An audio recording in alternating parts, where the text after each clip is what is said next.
Welcome back in again. And listen, we had the first full week of college football. I know for me that constituted me sitting on the couch, and it's great when it's kind of your job with your wife and you can be like, hey, I got to do this for work. I got to pay attention. But a lot of good games. Listen, when you look at Ohio State, Texas, Bama, and Ole Miss, nothing to see. They clubbed teams they were supposed to club.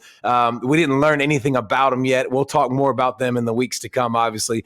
Georgia, Clemson, big game to start. And Georgia, you were curious about what are we going to see? Replacing a ton of weapons on the offensive side of the football, replacing a lot of guys on defense with a lot of snaps.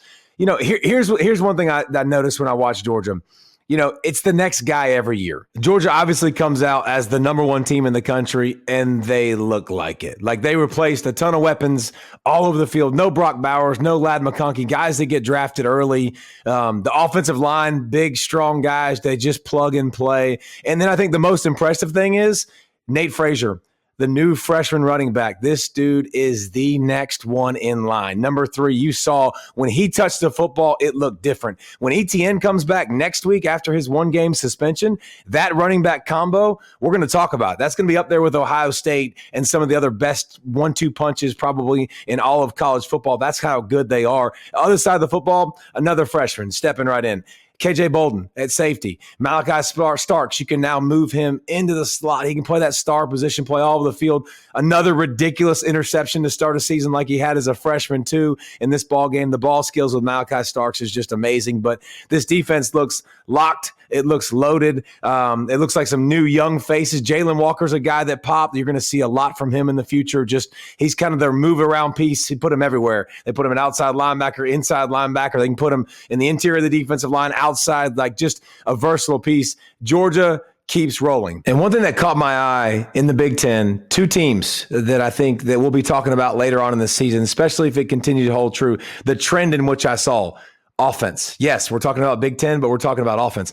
Iowa just dropped 40.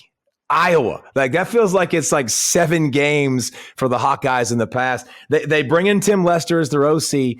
They had 3 touchdown passes to wide receivers in the second half. So for context and for people to understand, last year, all of the season, they had 3 touchdown passes to wide receivers. The year before that, they had 2 touchdown passes to wide receivers. So Cade McNamara, another year, I think he has a chance to be super successful in this offense. They're going to throw the football. They're going to spread it around. Iowa just dropped 40. Like they had almost 500 yards of offense. Their average last year was like 235 a game. Yes, I did not speak wrong. 235 a game. If Iowa has a really good offense, you better look out. This is a team that I don't think would go to the playoffs, but they're going to beat some of those big teams in the division like the Ohio State, like an Oregon, like a Michigan, and like a Penn State. And speaking of Penn State, Colton Ecke comes in over from Kansas. Why? First of all, this is James Franklin's 6th coordinator edition on the offensive side of the football. 6 out of 11 years. So like searching, trying to find, a way to piece it together and make it work. You see the weapons all over the field. You see them in the NFL year after year, but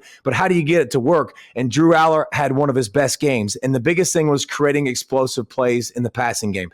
I mean, he had 11 completions and over 200 yards. Like, that's a big deal. So Penn State's offense, if that gets cooking, because they got the running game, you got 2 great backs, but to be able to create explosive plays. So Iowa putting up a ton of points. Penn State looking like offensively they're gonna bring some challenges. Those are 2 games that I was like, if that continues, that league better watch out. 2 teams that I think people are going to go, what happened? See what happened was Oregon, Michigan. Those are 2 teams that we kind of expected a lot from. Not big challenges week 1 with them, and they both sputtered. And they both sputtered on the same side of the football. If you look at Oregon, this is a team that Dylan Gabriel, he's played a ton of football. He has a ton of weapons on the outside. But when you watch this football game that they had game 1, here's the problem. The offensive line, they've been banged up on the offensive side of the football. So Oregon, until they get that figured out, they started to walk on at center. And they ran the ball for 2-point-something yards a carry. That's not good. It's got to start in the trenches. We start talking about Oregon coming into the Big Ten, like into where the trenches matters and running the football matters. That's a bad sign week one from them. Listen, I think they'll get healthier along the offensive front. The good thing is their defense are lights out. Uiagalelei, a linebacker now, not the quarterback from Florida State now, but the guy who's playing linebacker at Oregon. He can rush the passer. He looked good. The defensive line looked good. The safety spot is one of the better safety combinations in all of college football. I think Oregon's going to be fine, but it was a rough week one. They got to get the ground game figured out. They got to get healthy on the offensive side of the football. Dylan Gabriel not being able to run as well as Bo Nix couldn't really give him a spark on that side. So interested to watch how that develops, but the defense looked great. Michigan, more of the same. Defense looked unbelievable. Will Johnson, one of the best corners in college football, he closed the game with an 86-yard INT back to the house. Michigan looked great on the defensive side of the football. They did what they needed to do, created turnovers. They scored. Now, offensively, it was a struggle bus, and they played two different quarterbacks, and Davis Warren was a QB, and he went 15 of 25. He struggled to throw the football. Listen, you're replacing a guy in J.J. McCarthy. That dude was awesome. I mean, he was a top 10 pick for a reason, and he's going to have to learn on the job. Here's what, if you're a Michigan fan, what you got to be happy about. You got some weapons, and it's not just Donovan Edwards that people already know about and people have hyped up.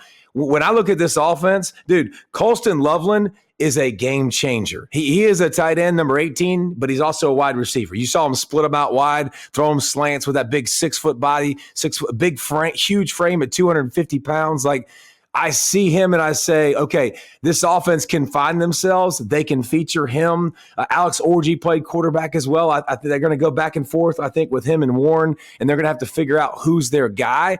But he's a dude. And then Khalil at running back. Khalil Mullings. I haven't seen this guy. He's a senior. He's number 20. We talked about Blake Corum all last year. This guy's 6'2", 230 pounds. He returned kickoffs, but he ran the ball like he stole it. He ran angry. Like Michigan, I think that they were surprised probably by this young man. Like he looked like one of the better backs in the country in week one, like yards after contact, good vision, like good speed. This dude looks like he could really, really ball. So Michigan, I think, not only they have Donovan Edwards, we know about that, but having a guy like Mullings, having Colston out wide, Colston Loveland, like I think they have some weapons if they can bring the quarterback along slowly. The problem is you got Texas next week, and the good thing is it's at the big house, so I think that's obviously a huge advantage. We started this channel for one reason and one reason only. We absolutely love college football, and quite honestly, my family gets tired of me talking about football, and I'm not doing it on television every single weekend anymore. And so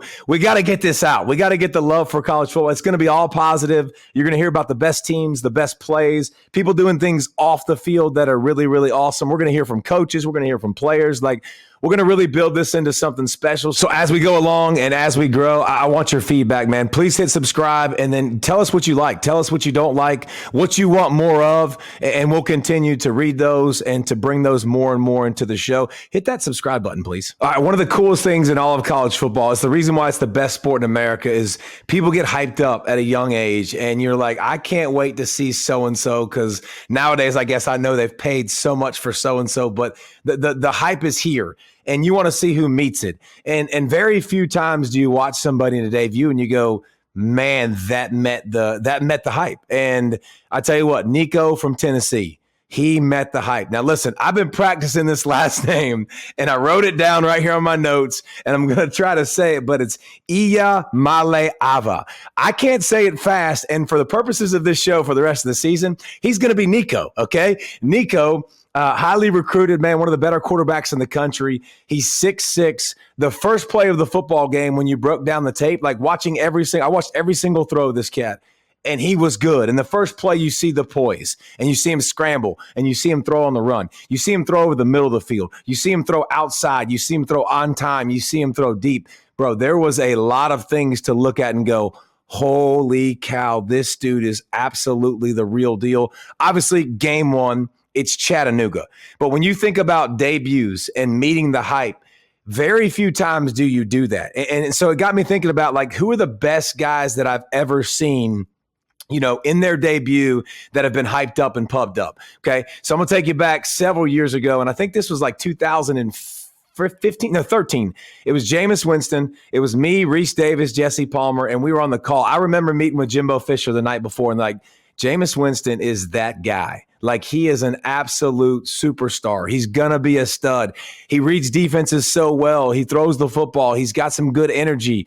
He goes out against Pitt in the first game, and he did okay. Jameis Winston's numbers for that game, 25 of 27, 4 touchdown passes, 1 touchdown running. So it was literally as advertised. He went on to win a Heisman Trophy that season, worked out unbelievable. Obviously, had a great career, was drafted highly. It wasn't as great in the NFL, but if you're being compared with Jameis Winston, his college career, I think you take it. How about another guy? How about 2015 versus Virginia? I remember doing a tape on this guy, Josh Rosen. He was so hyped up. And out of UCLA, and they play Virginia. He goes 28 of 35 for 351, 3 touchdowns, no interceptions, and it was Josh Rosen hype all over again. Ended up being a first-round draft pick, had all the tools, obviously, to be successful. So another guy that met expectations. And then the last one, Graham Mertz.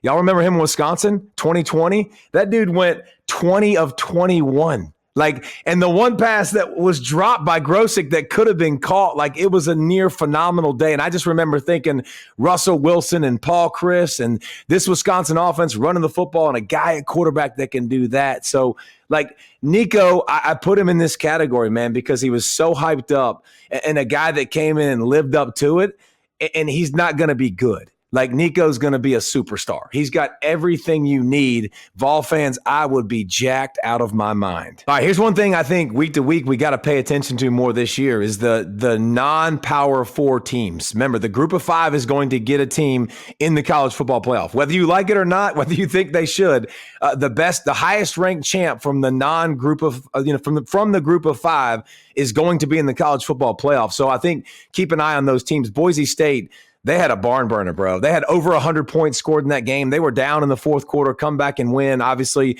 they remain undefeated. That's all you really have to do. From the Sun Belt, App State, again, looked sluggish, actually was trailing in the third quarter, came back, took care of business, pulled it out. So App State remains undefeated. There's another team that we're going to keep an eye on. Conference USA, Liberty struggled with FCS Campbell. Like, they really struggled to run the football. Didn't look like a Liberty offense. But again, doesn't matter, pulled away, got the W, remained undefeated. And then I think the AAC favorite, the team to keep an eye on, I think Memphis is going to be really, really good this year. Memphis, 44-0, no problem whatsoever.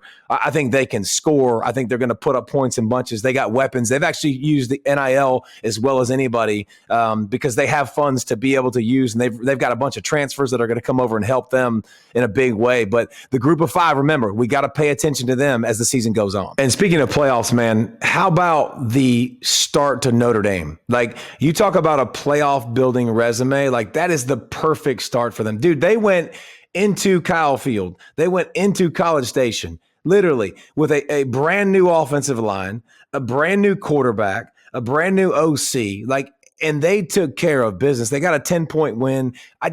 I'm so impressed. Marcus Freeman going forward on fourth down, staying aggressive, like, going to win the football game. You could tell, like, I mean, he's building something. And when I look at Notre Dame, like, they're going to grow. They're going to improve. And Riley Leonard is not a finished product by any stretch, and he's going to have to come along. But I love the way they got their legs underneath them physically. They ran the football later. Mike Elko defense, A&M. I don't think A&M's offense played good, and Connor Wigman severely disappointed.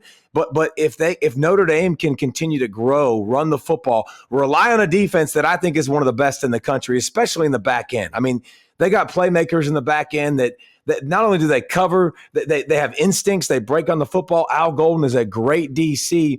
So it's hard to say somebody punches a ticket, and it's impossible, and nobody can say that. But Notre Dame, with their remaining schedule, man, like, they look like they will have the highest percentage to be in the college football playoff. They don't play in a conference championship. Their defense, I think, is going to travel every week. They got some Service Academy games. They got to go at Georgia Tech. They got to play FSU. They got to finish with USC.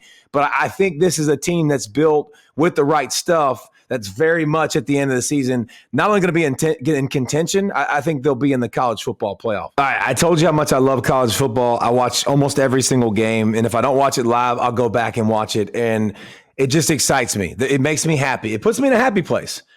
Except for a few rules. There are a few things that are driving me nuts. The targeting rule. Year after year, we've talked about this.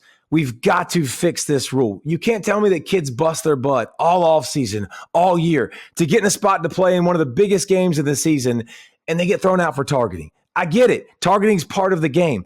Like, suspend them for a quarter, maybe. But let's do this like the NBA. Like, let's do a flagrant 1 versus a flagrant 2. You don't get kicked out of the game. You get a chance to continue to fight for your team. Because here's why it annoys me so much. Because you watch offensive guys play after play. A guy's coming in to make contact, and this is not accounted for in the rule book. But the offensive guy lowers down like this, and now it becomes targeting. Do you know how hard it is to hit this big of a target on a guy that's fast and athletic? Like, it's a really hard thing to do. It's a hard thing to legislate. They get it wrong a lot, and it affects the outcomes of football games. It's a rule that needs to be changed, and it needs to be changed ASAP. I'm tired of watching games being decided by referees and stuff like this because it's stuff that we can control. It's stuff that we can change. We got to readdress that rule. One of the rule is brand new. I'm so interested to see how this is legislated and used.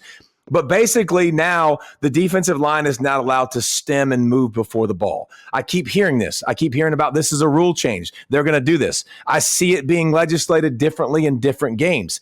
This is a stupid rule. Why is it a stupid rule? The offense has every single advantage in the book.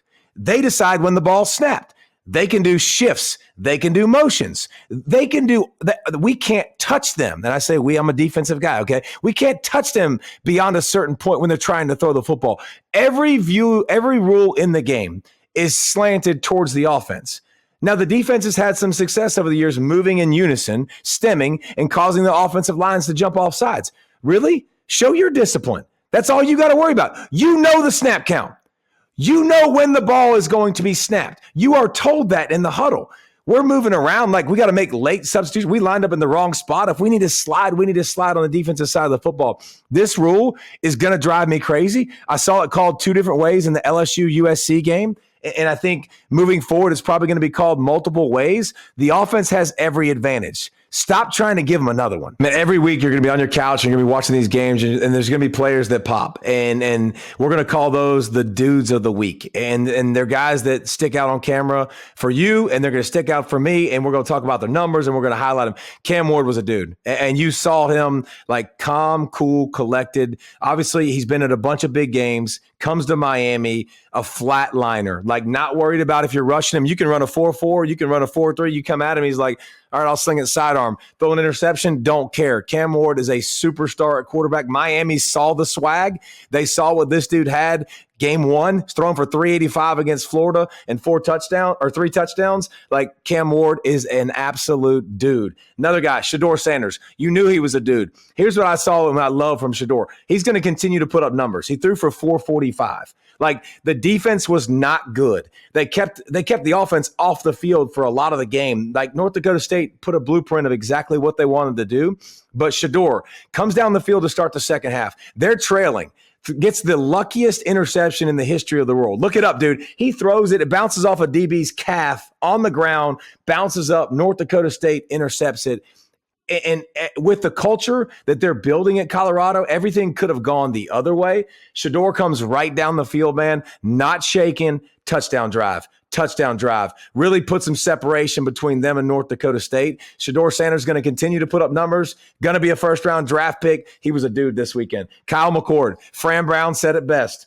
I should send Ryan Day a bottle of champagne for allowing us to get Kyle McCord. One man's trash is another man's treasure. Fran Brown takes over at Syracuse. He's not going to get it. He's not going to get Kyle McCord out of high school. That guy's going to Ohio State. He's a 5-star, highly rated quarterback. But the great thing about the transfer portal is they can go somewhere else. They can go wherever they want after if they didn't win the job or they don't find favor where they go. Fran Brown is happy to have him. Throws for 354 and 4 touchdowns. That's a heck of a debut for Kyle McCord. He's a dude. All right, Dylan Stewart, the freshman stud from South Carolina. Defensive end. Dude, he is a pretty body. 6'6", 250 pounds, number 6 coming off the edge. He made the biggest game-changing play in the ODU game. You say it's ODU. I don't care if it's ODU. I don't care who it is. South Carolina would have lost this game if Dylan Stewart doesn't step up and make plays, forces a fumble on the 6-yard line, 6 minutes left in the game when South Carolina was trailing. He was recruited by everybody in the country. He was ranked the 19th player in the country last year. Georgia tried to get him. Ohio State tried to get him. Miami tried to get him. South Carolina got him. And in week 1, paid huge dividends. Dude made a play that saved the football game. All right, last one. Tetaroa. Tetaroa McMillan is from Arizona. This dude is an absolute stud. Here's the deal. Every week he's going to make plays. He's 6'5". He's a former volleyball player. He'll probably be the first wide receiver taken in the draft. He just went for 304 yards and 4 touchdowns in game 1. Like, just throw it up. That former volleyball player, like I said, he'll go up and get it. He'll make plays. He's got unbelievable feet, unbelievable hands. Everything's outside of his frame when he catches it. He'll be a dude you'll hear about in the NFL draft because he's that good. He's probably going to be the first wide receiver taken. He's in Arizona. He's going to continue to put up with his quarterback highlight moments week after week. And this ain't the last time he'll be a dude of the week. And last but not least, the top performer of the week. And this has absolutely zero to do with what you did on the field. You can be a great player. You can be a walk-on. It really doesn't matter. And speaking of walk-ons, this story has something to do with it. Danny Stutzman, okay, linebacker for Oklahoma. In a world where it's all about me and it's all about NIL and making money, and that's fine, and everybody has the freedom to do that, this dude brings up all of his walk-ons, and he says, hey, guys, I just want to let you know that I got you taken care of, and I'm getting NIL, and I'm thankful for it, but I want you to be a part of it. Like, one of the coolest gestures in all of college football. So Danny is our top performer of the week. Listen to me. When you think about walk-ons, all they do is serve. Like, I remember at the University of Georgia, we had a guy named Burt Jones who's now in politics, actually, and kind of a big deal. But Burt, like, he brought it every day. He made us better. He brought it on special teams, and he never got a scholarship, and he wasn't proclaimed and talked about a ton. But the dude made the whole football team better. They're the backbones of programs. And so for Danny Stutzman to take care of his fellow walk-on brethren, dude, we salute you. And you are the top performer of the week because it's not all about what you do on the field. We also want to find those great things that are going on off the field and give you guys a salute because we need more of this in life and in college football.